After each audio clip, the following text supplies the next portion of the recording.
Hello everyone, I'm finally back with another video.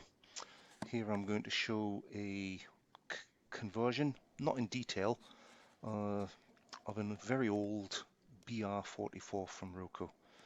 As you can see, it's from the early 90s, the old style box.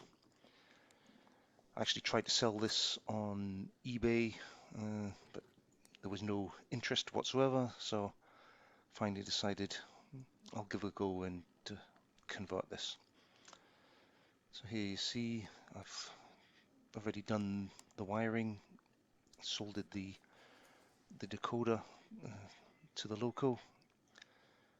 It's a relatively simple job to do. You just got to basically look out for where the power is coming off the wheels, isolate the motor, and make sure that the lights are connected up the right way round. I had to modify the weight that goes in the tender, cut a little section out because that's where the decoder will sit on. It's a very old engine. Actually took the wheels and everything off very carefully and cleaned it all and oiled it because it was very noisy before. It's a lot better now. And here you can see the tender that's now going to fit over the top. Quite a powerful engine, and I didn't really want to lose it. So here it is now on the test track. The light functions work.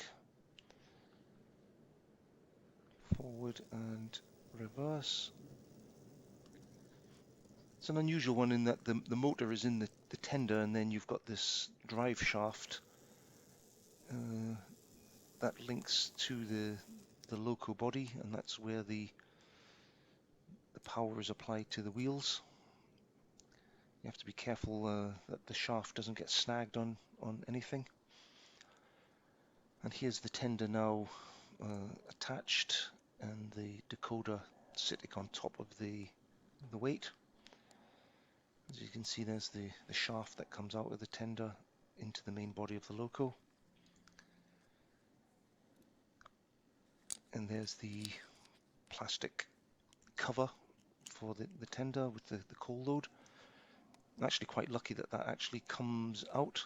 In some of the tenders I've seen, it's all one unit. You know, I would have had to have actually very carefully cut that away and made up my own coal load. Here's the main Roco body. It's actually made of metal. It's very heavy.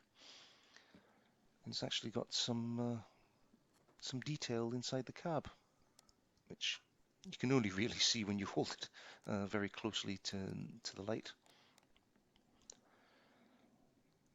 So very detailed. I've given it a little bit of a clean. And now here's me just fitting the body on. That's not sitting right, and here we go. And that's it. Simple and straightforward. Just the one screw holds it in place. Just going to tighten that up now, and then we shall see it with a little bit of a test run.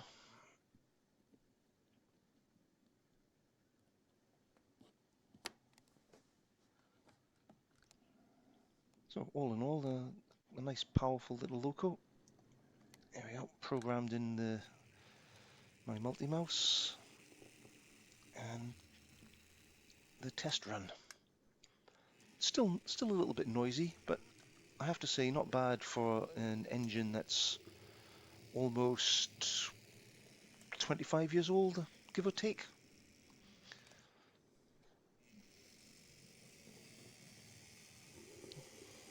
Very smooth. So, very happy with how that's turned out. Just had to just take my time really and work out the wiring and where I was going to fit the decoder.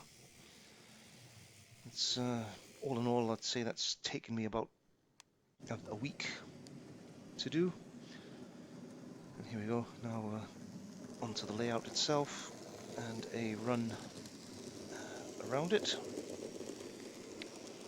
As I said, a nice looking Roco, pulling some prototypical stake wagons with loads. Most of those loads actually handmade, just bits of plastic tube, some very thin wire or thin plastic strips to simulate the straps, and a bit of weathering on some of them as well. Here you can see it's running, and as I said, not bad at all for an old engine.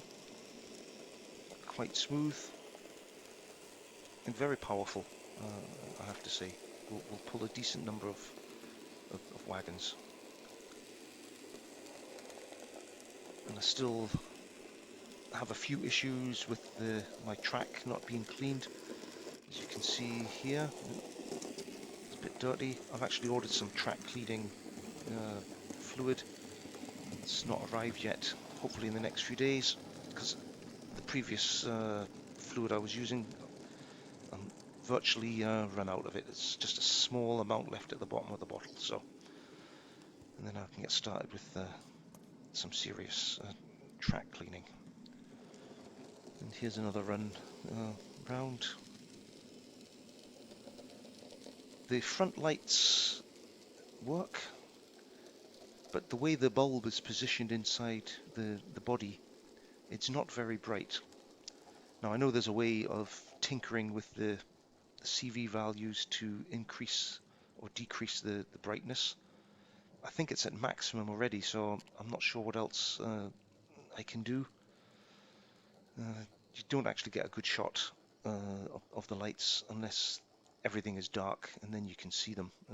So they're not very bright, so I'm not too bothered about that. The main concern for me was to get the engine running. And as you can see, that it certainly is. After I'd filmed this, I actually went back and did a bit more playing around with the CV values, and especially the acceleration and deceleration